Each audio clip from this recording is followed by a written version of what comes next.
So we're here to talk about mindfulness in sports, and I'm curious, how many people either play sports or are parents of children or grandchildren who play sports? Awesome. And who here is a part of a team in any way, at work or in life? Awesome. So our next 25 minutes, we're going to be talking about the role of mindfulness, in particularly performance, and also in working with teams. So Mike has many different jobs and roles, and one of his roles and jobs, which my guess is Michelle had mentioned, is he's a sports psychologist, mindfulness coach for the Seattle Seahawks. And so we want to learn about what role does this play in engaging performance-based activities, what can we as parents do to support our child having a healthy relationship to sports, and also how does mindfulness relate to teams? You know, if you're working with a football team or you're working with a team at work, how does mindfulness kind of integrate into that? So that's a bit of our what's on the current agenda. And Mike and I knew each other, or got to know each other, because there was an ESPN article written, and there was this picture of the Seattle Seahawks like tackle, I think, this big guy, and he was meditating, and this picture said mindfulness hits the Seahawks or something. So I was like, I got to talk to this guy. So I found him. That was what, 4 or 5 years ago? Yeah, it was. Yeah. So and he's been a great dear friend and speaker. So I'm really happy we can be together in New York. Honored to be here, thank you. Yeah, so I thought we'd start with first connection, which is just like, sports is about winning often, it's about performing, it's about doing your best. Where and how does mindfulness integrate into that? And do you approach it and introduce it as, here's something that will make you more present, or do you introduce and approach it as, we want to be our best, here's how to be our best, or does it kind of change based on who you're talking to? Yeah, the easy storyline in sport is that you have to get results. And it's a result-oriented business. And in professional sports, it's a really small rope, 2-3 weeks. An athlete has a couple weeks to get it right at the pro level, or they're benched, and that's a bad sign for their future. And same with coaching. Like in the NFL, you'll see that cuts start to happen for coaches at week 4, 5, and 6. And if you think about the runway for an elite athlete, well, in the NFL, it stands for not for long. And the average tenure for the athletes... NFL stands for not for long? Not for long. The average tenure is 2.8 years. So imagine training your whole life, really your whole life, for one craft. And then you finally get to the pros. And the percentage that go from high school to the pros are 0.003%.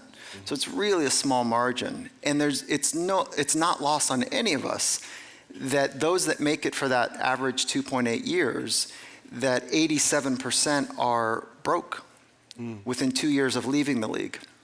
And so it's a rugged environment. And so how do you bring up the conversation of mindfulness? How do you bring up the conversation in the inner world? And so we talk about mastery a lot. We talk about mastery of craft and mastery of self. And the two of those worlds, the intersection between those, obviously involves awareness.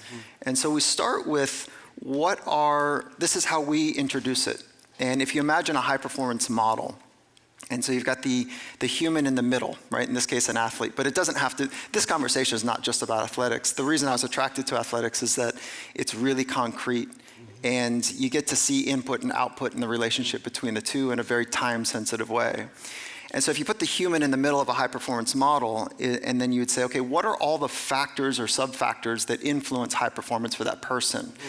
And there's obviously technical training, like the craft part of it. There's physical, there's nutrition, there's medical, there's lifestyle, and you can just go around and build your own model. But we've got a model that we've built, and certainly the mental part of the game is one of those factors. And we'll do a quick little analysis, like, okay, where are you? Score out of 1 to 10, where are you on the technical development? Like, how are you doing there? Oh, and the athlete says, oh, I'm at like a 7 or an 8. I say, okay, and then we develop a plan. Okay, on nutrition, where are you? And they give us some score. And then finally we get around to psychology, which is the invisible part of the human experience. And they'll often score themselves like low. And they're the best in the world at what they do. So it's this easy layup to say, well, where would you want to start? And they often say, well, let me start, in that part of the world. And so we develop a plan. And mindfulness is part of it. And I want to say that if we're not careful in the alpha competitive, high stakes environments, that we fall short of in the conversation if we're only talking about awareness. Certainly it's important. But it misses that second pillar. We like to think about it in 2 pillars: awareness of thoughts, emotions, body sensations, and unfolding environment. So there's awareness capture there, and the second pillar being insight and our wisdom. And so we're trying to thread that needle between awareness and the relationship to performance over to wisdom. Right. And if we can get the combination of those two right, you see athletes and performers, in some level, we're all performing, by being, that we see something change for people. And so from the inside out, it's like an inner engineering, if you will. But how do you approach that athlete? So for years, most of them who've gone through high school, college, getting in the pros, nobody has probably ever talked to them about mindset, mental state, anything inner. They've always been judged by their physical abilities. How do you introduce a conversation to them that would feel like they're open to some kind of inner domain? Or are they already open, or what is your experience? Yeah, so that's a good question, because the best of the best of the best, the half percenters are so hungry. They make all of us better because they're asking the hard questions. They are driving growth at an accelerated progressive rate. And so that's an easy conversation for those. Then there's the folks who have always been physically talented, to your point, but they don't know what to do. Well, I have asked this question often. I haven't found a response of a world-class coach or a world-class athlete that does not say that the mental part of the game is important. But then the follow-on question is, okay, well, how do you train it? Yeah. And it's like this look, like, I'm not really sure. Well, I think about how I want to do, like, okay, so we're talking about imagery? Yeah, how do you do that? Well, driving to work, it's just not structured, because there hasn't been yet the strong man and strong woman that have raised their hand to say, hey, I'm conditioning my mind, and this is how I'm doing it. So there's only three things that we like to think about. There's only three things that we can train as And when you humans. say we, are you talking you and Pete Carroll, the coach of the Seahawks, or you and your team, or? I was talking about, like, it's You. a better word than saying I. Got it, okay. Yeah. Got it, okay. Yeah. So, but that's an important transition. Coach Carroll and I, he's the head coach of the Seattle Seahawks, and he's on it. Like, he's really on it. And I had left pro sport because I was disenfranchised by these very powerful human beings that were misusing the microphone and misusing the way that they treated others. And so I left pro sport for a number of years, and then I met Coach Carroll. I was like, there's something here, like really something rich. Yeah. So he's helping kind of think through and develop this process of engaging. Yeah, so he's got an advanced degree in psychology as well, and he's got a very clear structure and understanding of how to switch on an environment.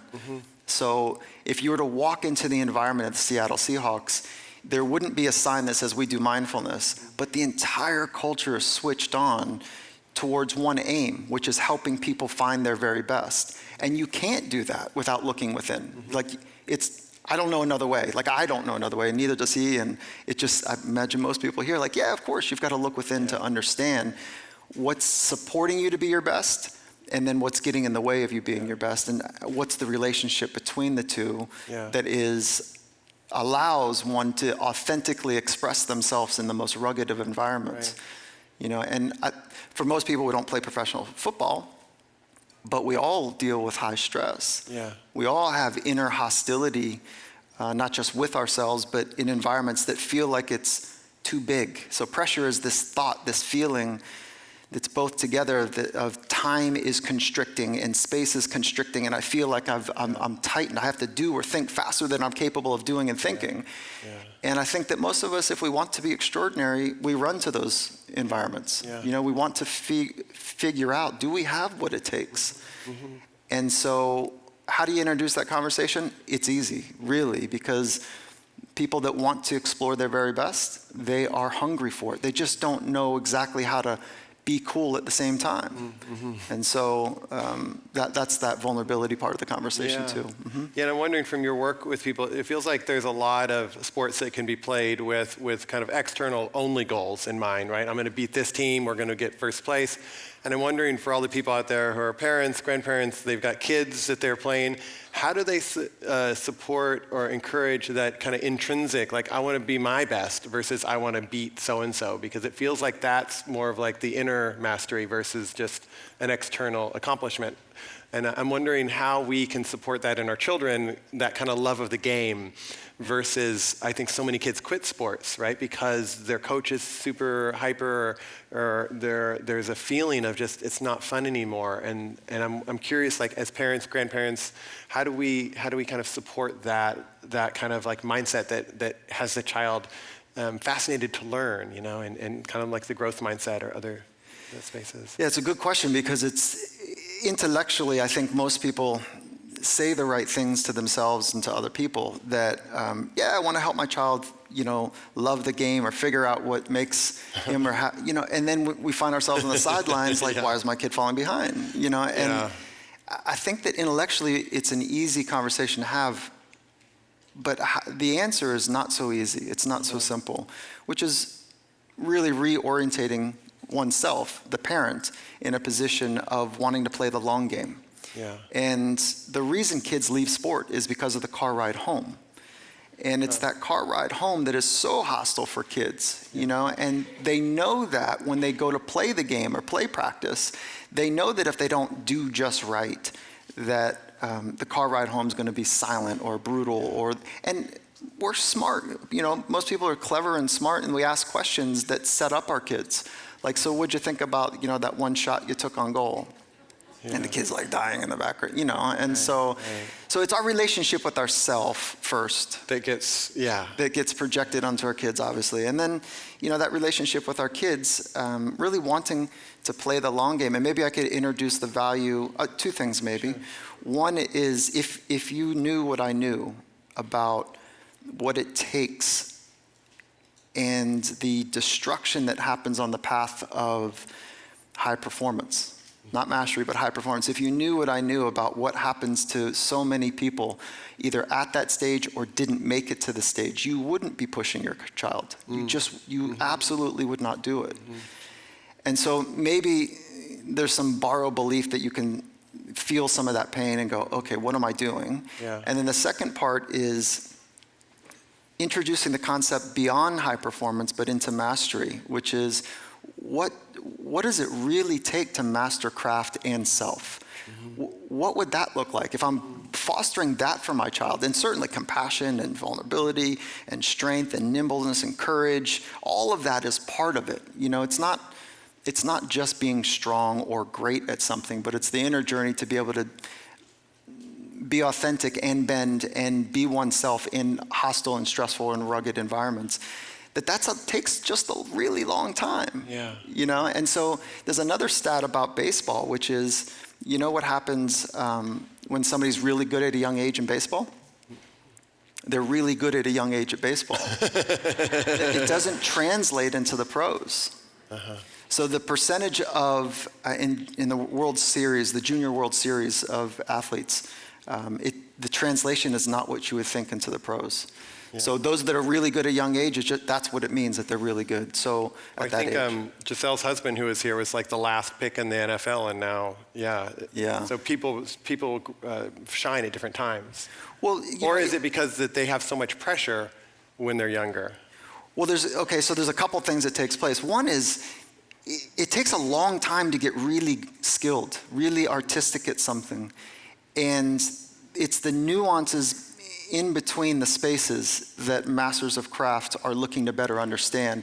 So it is the long game, but what happens for many people is when they're skilled at something, and if they're really skilled at a young age, I'm talking about the adolescent age, if we think about cognitive or developmental psychology, something happens in a special stage between 14 and 20s, is that they're working out their identity. And when people are very skilled at a young age, they foreclose their identity. So you're an athlete, and all the conversations are about you being an athlete. And identity foreclosure then becomes problematic because I don't know who I am without athletic prowess. So then I go on stage, then what ends up taking place is it feels like it's life or death because there's no redundancies in the brain. Like the same part of the brain that's trying to survive is active during a play, you know, like the sport that we're playing. So identity foreclosure is a really important part of the mix. Identity foreclosure, if I'm understanding, is like you have this identity and you try and solidify it. Is that? And we are so much more than just one part. Right. That's the Got it. That's the foreclosure. Like I've just sold my future, Yeah. right? I foreclosed all other identity Yeah. explorations for this one part of me. And that creates this life and death scenario for people. Yeah. So that's one. And then it becomes too hard. It's too sticky. Yeah. It's too painful, really, to stay the long game. So that's one way. So for all of us, like the amount of time that I spend with people, extraordinary athletes, about just their craft, it's probably a 3-to-1 ratio. 3 parts: who are you? What are you into? What's next? How's family? Like tell me. Then 1 part craft. Oh, interesting. And so that we're not just over-indexing on, the athletic part of their life. Yeah, beautiful. And so how about, because I know you work with, you of course work with Seattle Seahawks and you work closely with Pete Carroll, and I know you also work with Microsoft, and you're working with lots of groups. And how do you integrate mindfulness in terms of like teams and groups? Because clearly if you're working with the Seahawks, it's not just about one athlete, it's about how the athletes interact with one another too. And like you said, the environment that's created.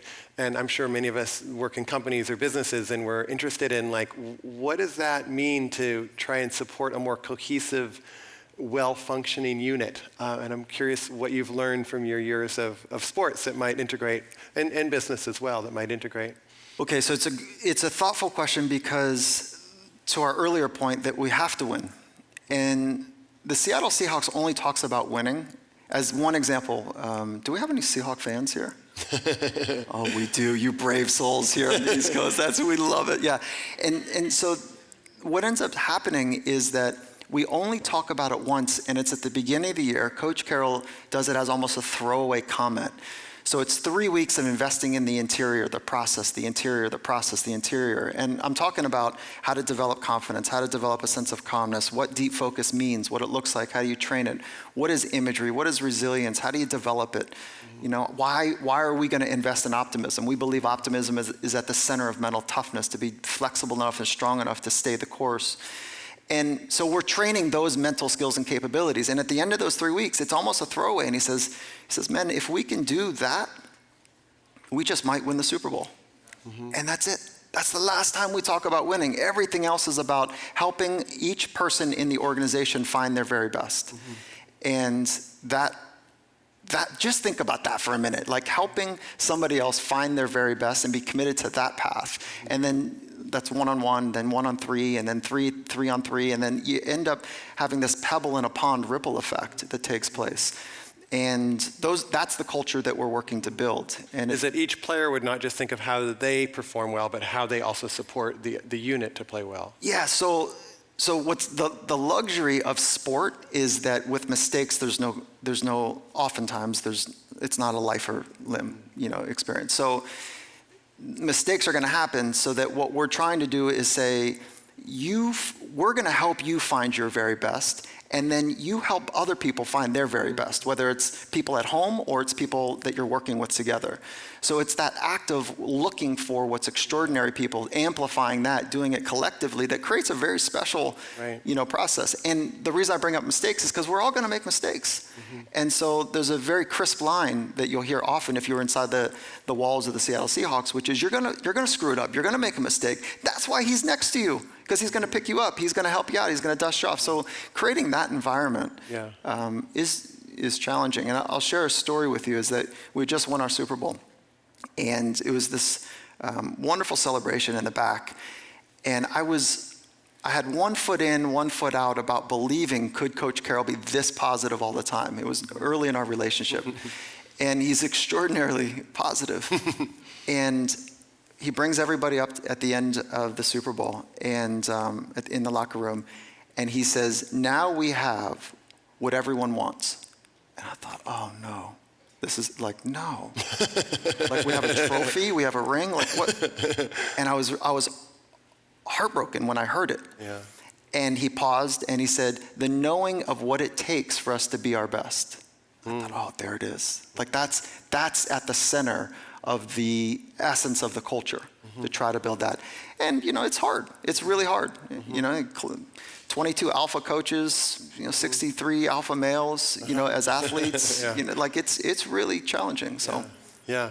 And I'm curious about some of I know you've pushed yourself in your own challenges recently, and I know from talking to you, you had said, well, I feel like I'm contributing in these different ways, but I also have personal things that I care about that I want to make more space for in my life. And so I'm wondering if you could speak to that, your own personal journey with that and your recent desire to push yourself in the journey you just went through. I think that there's something very special that happens for us when we are in that thin herd space, when we're not quite sure if we have what it takes, and all the signals of survival are alive. Like there's something very special, and there's an honesty in that space that you yourself can't deny. Mm-hmm. And so there was a project just recently that I did to explore that, and I'm not built for endurance. That's not, I'd rather huck myself off a 30-foot wave. I mean, that's where I grew up, is in action sports and surfing and skateboarding, and I'd rather do that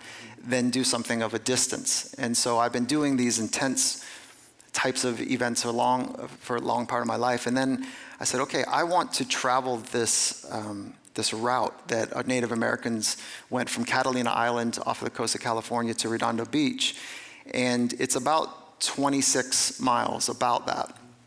And they would build a canoe and they would carve it out themselves, and they go from the island to the mainland in the most ancient ways, to just their hands and their head and their feet, and they go to the mainland and bring back resources to their family. And so the thought of doing something difficult for the care of others, mm-hmm. I think that's what it's about, like in modern times, and we're missing that often. Mm-hmm. And so I wanted to see if I could do it, and that's not my DNA. I'm not built that way. And so I did it, and ended up what happening was for me is that it was about mile 21, and I stopped sweating. How are you getting from? Oh, sorry. It was not the canoe that I built. I didn't do that. It's stand-up paddling, and so 26 miles. Well, yeah, it ended up, this longer story of it ended up being 30 miles, and it ended up being with 17,000 strokes. And 14,000 of them were just on one side because the current was so strong. Oh. And so at mile 21, what ended up happening, and I wanted to experience aloneness, like real aloneness. And so I was at this place where I had stopped sweating. I didn't get the hydration. Raising money as well, right? I'm sorry? Were you raising money for? Yeah, so there was it was awesome. Like we built, I think it was just under $100,000 now, to give back to Ocean Health. Okay. And so, mile 21, I'm exhausted, mortal fatigue. I've never been this tired in my life. I'm stopped sweating. There was a deep, deep aloneness. And I went through all the emotions. And like, why share this story is because there's something really valuable getting to that thin herd space that you can't deny what the truth is for you. We can tell ourselves stories. I heard John talk about it earlier. Who we think we are, we're probably not really that person at all. But when you're in that space, you cannot hide from what is true. And so that was it. That was part of going back to our ancestors' roots. And so what happened at mile 21? So you're at mile 21, and you're like 47. So no one prepared me for that mile, and it was 47 minutes of not going anywhere, just looking at this beacon on the. I was close to the land, and for 47 minutes going absolutely nowhere because of the current. Yeah, and so I basically had to use everything I had, and I'll tell you everything I had internally. Physically I was exhausted, and there was a support boat that was there, and the whole kind of rules are you can't get in the boat, you can't touch the boat. If that's it doesn't feel right. It's not organic. And in that moment, if somebody would have asked me, "How are you doing?" I would have wanted to strangle them. Yeah. So the only thing that this boat captain said to me, and he had crossed it before, so he knew what I was into. And he waited, and I was on my hands and knees. I was hallucinating at this point. I had 2 surfboards and blue spots everywhere, and it was bad. And he said, "Stand up." Well, I can do that. And then I just stood up, and he goes, "Start paddling." And so, like 4 or 5 paddles in, and all I heard was like 5 claps. That's it. So the crispness, like when you're in that place, to just have somebody that is there for you. Yeah. And I was on my knees broken, like getting ripped into a current, taking me the exact wrong direction. To have somebody that is there for you, all of their time and energy is focused on your wellness. Yeah. And that gift is so powerful that it just reawakened the importance to do that in all of my relationships, including my most intimate, like 1,000%. to know exactly what that person needs Yeah. in that moment. But that takes time, it takes care, it takes deep listening, and it requires an internal awareness to know what that's like. So, That's beautiful. it reminds me, we just have some friends do this Native American ritual where they make a circle. It's like about 10, 15 yards of their space, and then they go and they just sit in that space. 4 days, no food, no water. I was like, how do you do it? And it's like, well, there's this other group that's praying for us, that's sitting there, not far by, that's praying for our well-being. And they'll check in, but they don't provide any services. They're just there and knowing that they're sending energy to us. And it sounds like that had a similar experience for you, where it's like that sense of community and that sense of I'm not alone and that sense of... I'll tell you, like, there's two, I think, really cool insights, and I know we're short on time, but one insight was when pain is bigger than purpose, we'll give in to pain. And so the purpose, like, to want to experience this, to know that, like, we're raising money to do good for the ocean, like, that purpose was really strong. And so it overrides pain. And there's a thin slice between pain and purpose. And to understand those two, you could put in the word suffering, but pain does not always mean suffering. But you could thin slice that. The relationship between purpose and pain is very important. And then the other kind of mark of that is that when there are other people that are supporting you, there's a responsibility. Yeah. You know, and so that's the second piece. Yeah, beautiful, beautiful. Yeah. We're out of time. Yeah, Thank you so much, Michael. Thank you.